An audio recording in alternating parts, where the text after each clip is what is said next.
My background is in accounting and finance. Okay. Yes. Yeah, I know. Yeah, it's very far from being what I'm doing right now. Exactly. So, like when we started, it was people didn't really understand what we were trying to do, Right. and so that buy-in was not there, or trying to solve a problem that other people are not willing to pay for. Okay. It's not I'm in. still that model, by the way. It's not like a really good model. I'm like, okay. It is. Yeah. It's what.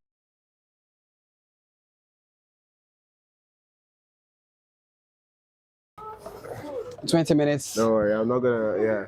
You think you're not going to?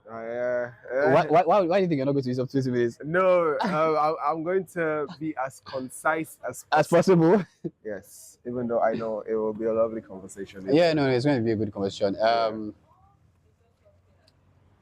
First things first, congratulations, right? Because one of the things I heard when I entered was like, oh, you need to speak to this guy, you got an award. So congratulations on that first and foremost, right?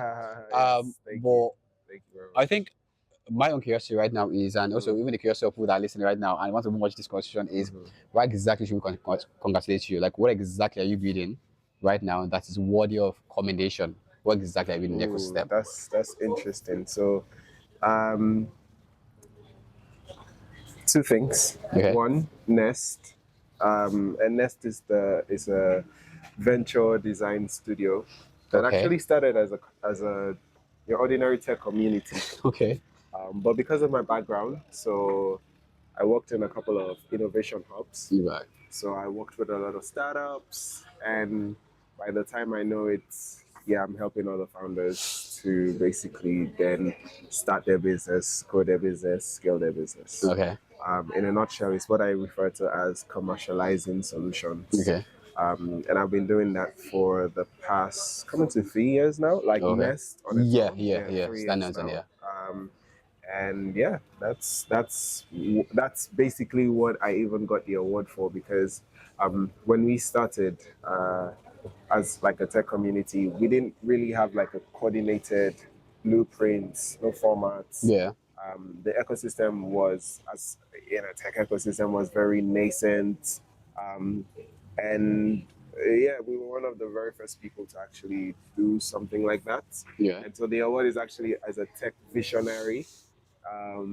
Well, it's spotted. Yes, but really and truly, it all started from.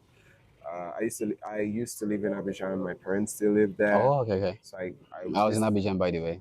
Did you like it? Oh, yeah, it was a cool country. Yeah, it was a cool country actually. Yeah. Just the only thing was I French. French, I know.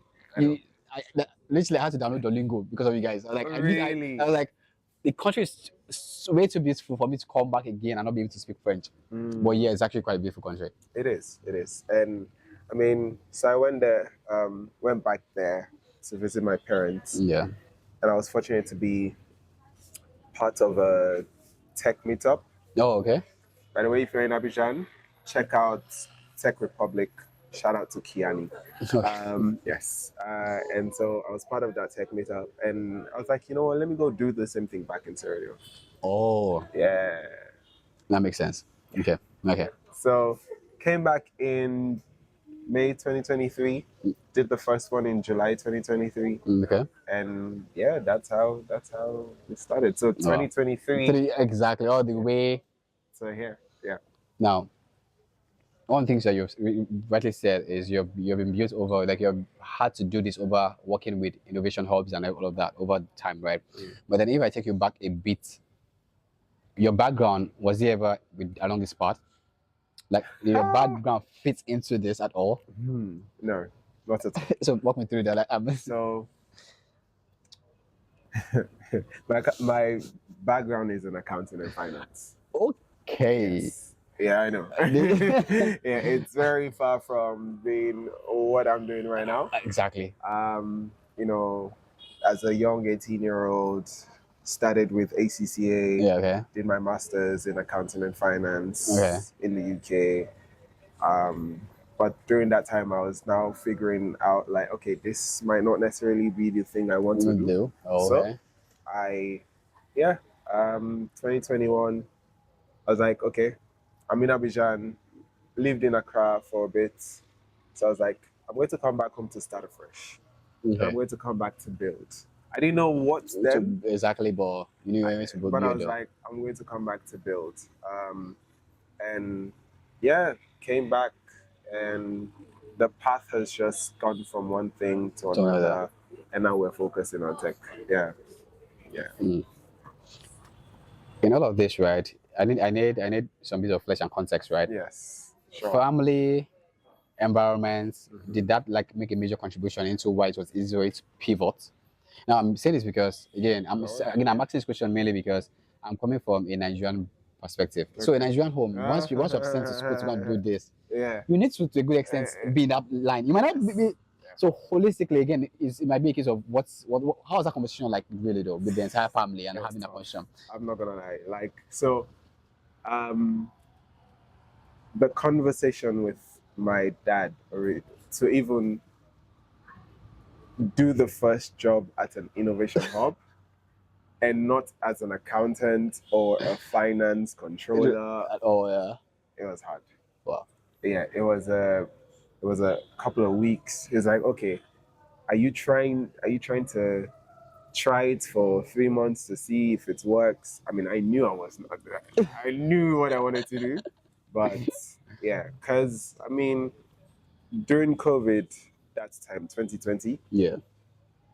I'd been reading a lot, doing a couple of research and all of that about businesses. I mean, it was one of my favorite modules in uni, and so I knew that definitely this is what I want to get into. Right. Yeah, Right. and from then, from the 2020, Yeah. from 2020, I'd started reaching out to founders in Sierra Leone, Yeah. and I'm like, hi, I can help your business to basically, determine what is valuation, value propositions, Right. business models, and things like that. So I've been doing that, Okay, I see. yes, on my own terms, but not necessarily um, working for. So it was just natural progression to then come and work for an innovation hub Innovation, that yeah. is working with startups. Right.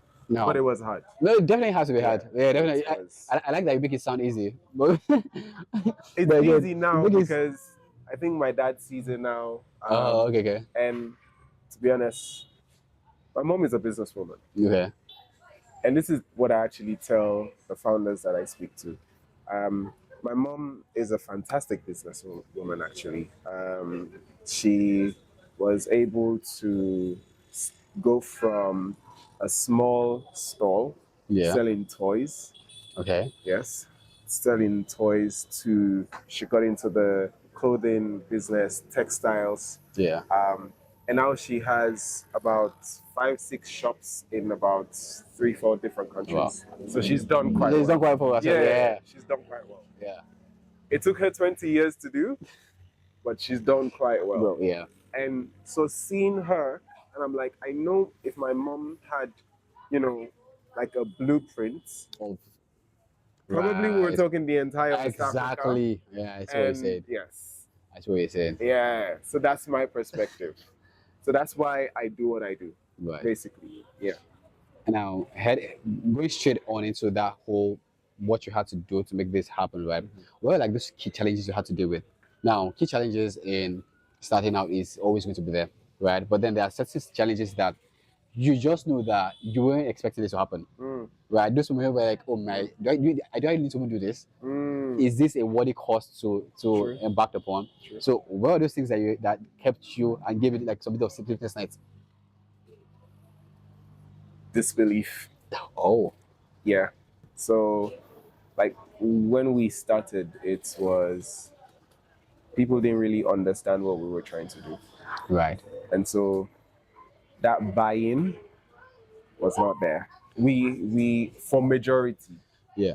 But I mean, yeah, I want to thank God on this one, because there were always certain people who would just be like, okay, I'll take a bet on you. Right. Okay, I mean, come do this for us, or there's this opportunity, explore it and see.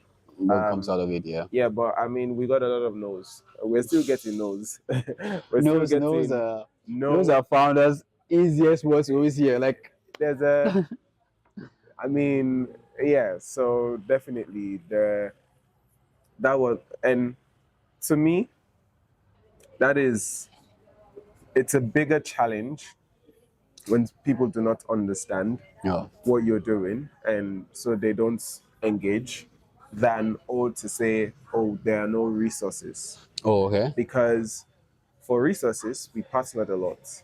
Yeah. Where collaboration for us is currency. So, for example, our very first meetup was in this Oh, in this sense, facility. this, yeah. Yeah, Okay. and because of it gave us that. Oh, now you have a space.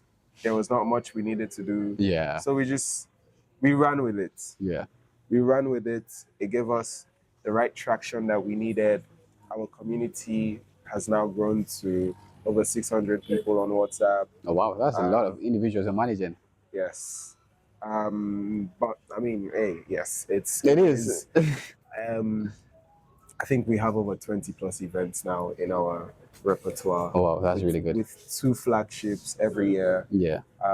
We're doing the events that nobody in the country is even thinking about. Oh, wow. So one of them is Design Week Freetown. Okay.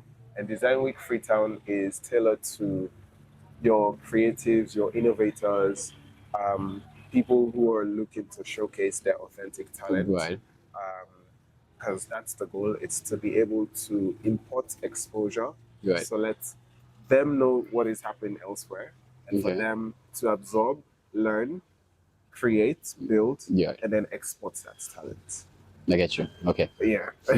And then we're doing a developers challenge and demo day, which, I mean, past 2 years we've seen some fantastic solutions being built. Like expected. Yeah, currently we have an incubation program that is coming to an end. 8 startups in the portfolio. I'm particularly proud because we have 4 categories. Yeah. So that's AI, fintech, open innovation or open technologies, and then we have a women in tech track specifically. Yeah. And I'm particularly proud about that one because, I mean, these are 2 young ladies still in uni. But yeah, still in uni. That's interesting. And they're like impacting other young women. So the product is basically getting young women to learn how to code using smartphones. Okay. Yeah. Okay. And they have these school clubs that they're running now, doing cohorts. Oh wow. It's amazing. That's some intentional. It's amazing. Oh wow. Yeah. So we're working with them, getting them to, it's a funny thing. The founder says, so I was at one of their graduation ceremonies, and the founder was like, in her speech, she was like, Joe randomly messaged me one day and was like, what if you could impact girls using technology? And she's like, that is the question that kickstarted her journey. I don't even remember that conversation. Wow. But the other founder in that group is also doing things to do with the wellness of young women. Okay. So she has a book coming out recently. Okay. That is actually tailored to getting young girls to understand their first flow and the ecosystem around it. Yes. That is quite an intentional one, though. It is. It like, is. So literally, that's the first of its kind I'm actually even hearing from my own. As someone has heard a lot. Listen, that's really. So we have some really incredible people in our ecosystem, and that particular program is one thing we are quite proud of, and we're looking to not just leave it on the national level. Yeah. So we're looking to scale to the neighboring Mano River Union. So that's Liberia and Guinea. Yeah. But also potentially in Cote d'Ivoire, but also potentially inclusive of the Gambia and Ghana. Okay. And even Nigeria at some point. Yeah. So, and we're definitely looking at, I think over the next 2-3 years, we'd be looking to invest to the tune of like $1 million in these, in these startups that will come into the program. So yeah, But that feels with so much intentionality, and I like the part in which you actually been able to like construct every single one of them individually. Yeah, The yeah. subgroups actually have so much impact driven around them. Right. And it sounds like something that is like a major concern within, for instance, you alone, and you're tackling it one after the other, fintechs, women focused, and all of that. So I like the fact that you guys have it all diced out. Yeah, That's I it. mean, you have to be intentional. I think I've been in this space long enough. Plus I see what's happening elsewhere, Yeah. so I try as best as possible to make sure that the people in our country Yeah. also get Get us. tagged along. Yeah. Yeah. So that's what with your team. Now, because one thing I hear a lot of is the fact that you have a good number of people in your community. But then again, with the community, it has to be like the stronghold. For instance, it's the case of Jesus has his own disciples. You literally have to have Yes. those that Yeah. will help Yeah. you have this happen, Yeah. right? And as I've always asked every single founder, because I feel as if every single founder have their own unique perspective to how they have people on board support them, and then how they actually decide to even pick people to even be part of their core team. Because I call my own personal team, I call them the A team, right? Nice. I call them like the A team. I call them the Nice. Avengers. Yeah. Because because Yeah, basically yeah. the sense whereby you step in when I don't even ask. Yeah. Now you're having to manage a bigger community and having to have, like, say, for instance, your own A team. What does that look like actually bringing those individuals into play? Like, how do you, because again, it's not so much that you can pay them, for instance. It's not good enough that you can pay them. It can be a case of you pay them today, they get fine. 2 days later, they find another job, they tell you they're done. True. Right? But then how do you create a culture and an environment whereby they say they want to actually still stay and stick with you? And to be honest, we have a lot of diehards Right? who believe in the vision. And I think is two things. One, the vision is big enough to absorb their vision, Yeah. and so it aligns. Oh, I see that. Yes. I see that. And two, I mean, I try as best as possible to find the people who understand the type of culture that we're trying to build. Yeah. So it's not a culture of your normal, beyond the box thinking Right. and ownership, a lot of ownership. Yeah. So, I mean, we have our meetings and all of that, and but one fundamental thing is that tells me that you would be able to thrive in in the work we do. Yeah. Is if you can be somebody who takes ownership of your work. So in practical Right. terms, we have a model wherein you have to personally assign a task to yourself Oh. for every week. Every week, you have to assign a task to yourself. Yeah. As in, you have to come up with something. Your own, yeah. Yeah. This is You what have I'm going to do for this week, and then you Yes. figure it out and so yeah. Yes, it's not I'm in. still in that model, by the way. It It's not like a really big model. I'm like, okay. is. It is. Yeah. It's what we call. So designed this when I was working at one of the innovation hubs. Yeah. It was called One a Week. Okay. So outside of the normal work, Yeah. there was one thing, and it could be big, it could be small. Yeah. But as long as you take ownership, you begin to see there is momentum. Towards it. Yeah. Yeah. And it has gone on from somebody just doing one small task to now them coming up with their own projects that they would like to pursue. All right. So that's how. And it's I see how the build up works. Yeah. I see how the build up works. Yeah. It's wow, it's quite fascinating. It really is. You've created an ecosystem that works. You've created a flow to that actually works. Now the good part about this is the fact that you're already in a system whereby you get to speak to a lot of founders, creators. Yes. A lot of these you actually have constant conversation with them. I'll ask you the same question I asked Emily, which is across board and right at this particular point in time, what is that systematic or even that direct mistake you see founders constantly repeating?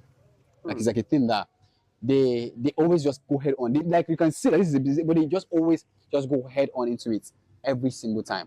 Like what's like a constant that you've seen over? Like it becomes like a pattern, and maybe if that pattern is actually spoken more of, it will be realized, and then maybe less would actually go towards that direction.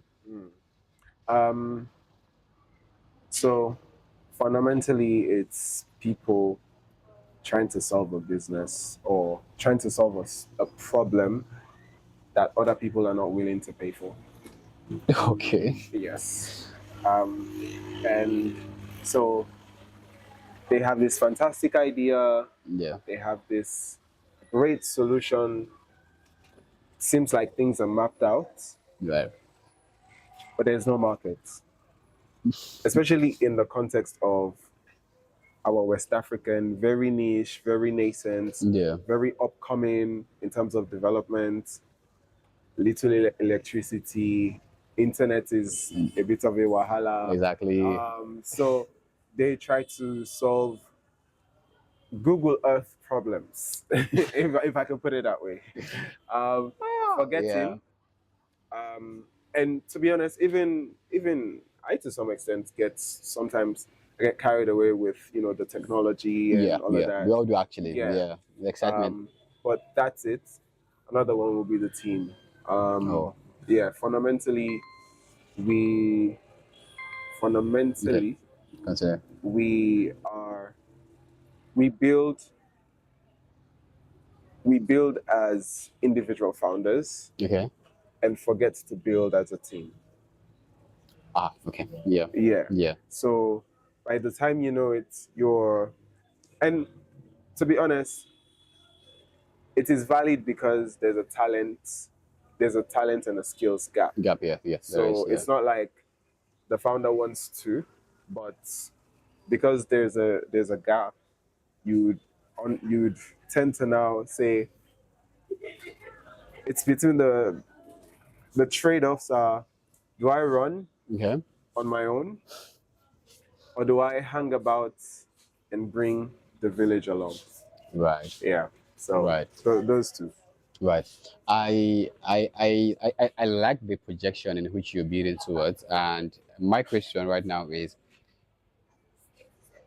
when you sit with your team and speak about what the future of what you're building is, right? When you have that broad conversations, what do you expect to happen when you put like a timeline of like say 3 years? What's the projection looking like in your head? Like if say someone was like, you know what, I think these guys are doing something amazing. I want to put an investment on it. I want to put my money where I can see where Joe is actually building upon.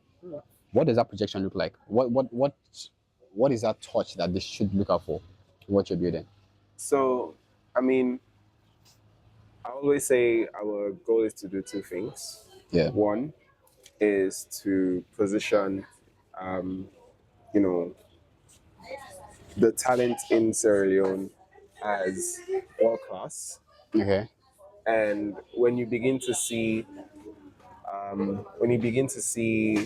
people from across the region Yeah. saying, okay, we need XYZ, Yeah. let's go check Sierra Leone. Right. Yeah. That's, yeah. You have solved the major. Yeah. Yes, that Becomes would the be point. Yeah. Right. And then also for tech in general, as a tech ecosystem, when we have people, so I think I mentioned earlier that we want to do $1 million over the next Yes. 3 years. Yeah. In terms of so when we begin to see those investments being announced into like the people who we've grown with, Yeah. maybe some of the girls that we're building with now. You see them now with off takers, then getting their Series A and things like Right. that. That's the trajectory that You're we're heading going towards. for, and which is why that the funding and the capital that I'm mentioning is put into what we refer to as our D3 fund. Yeah.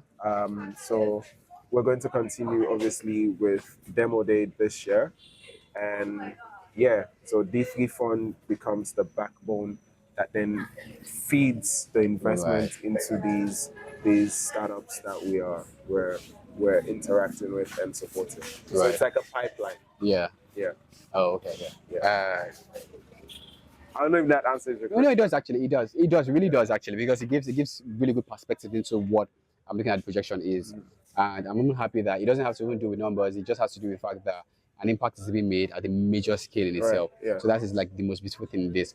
Uh, I love ecosystem builders, right? And again, because you're one, I'm one, so I get it, right? And I love the fact that you're creating so much of an impact that it's one of those things that you see. And I'm like, no, this is bigger than myself, right? And when that is, it shows what scaling would look like. It shows what projection would look like. It shows what even interaction with every single other person that you are having to speak with would look like. So one of the things I'm happy about this, Joe, is the fact that I would be having a conversation with you again sometime in the future. I had a good feeling about things like this, mainly because again, I like the fact that you have set the structure and the foundation in which things should be built upon, and such that wherever, because things would get windy. I don't expect everything to get rosy. I don't expect that every single year when you're doing events, it's going to be successful. It's going to be like, oh, perfect. This event was the best in after sliced bread. I don't expect that, right? But one thing I can see, and even through the conversations we've had, and even the one we were having earlier, is the fact that you can tell when someone has built, and it's not just he's building as a founder, he's building as a man. So in the context of you invest in a man, not just his product. So that's really like the accolade I'm giving right now, because it really, really shows. So kudos on this you're building, and I really look forward to what it becomes. Oh, thank you very much. That's like really though. That's a good compliment, and I think, to be honest, if you put it like that, then the glory goes back to God. Oh yeah, because I mean, the man I am is all back to him, really. Yeah, I agree with you. So thank you for the conversation. Thank you. This was nice. 9 to 5. It's more a culture of ownership. You can actually pass. I promise you can just pass. I promise you can pass. It's fine. It's fine. No, there'll be cuts and edits. Yeah, the cuts and edits, exactly.